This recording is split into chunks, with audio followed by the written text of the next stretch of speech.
Today, I'm going to demonstrate how to make a Hellraiser. Now, we're going to build this cocktail in our 16-ounce mixing glass, so we're going to start by adding ice.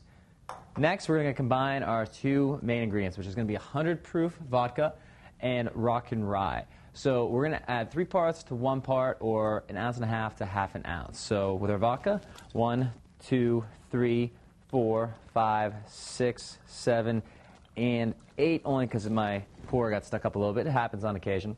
And then, like I said, 1/2 ounce to 3/4 ounce of our rock and rye. So 1, 2, and 3. Now, if you don't have rock and rye, a standard Canadian blended whiskey will substitute just fine. Now, you're going to add in some lime juice to mute down and bring out the flavors a little bit. You're going to get your cocktail glass prepared and ready. And then you're going to combine and shake your ingredients. And you really want to shake well, because ice is going to help water down the drink a little bit, because this is some really strong alcohol that we're using. So,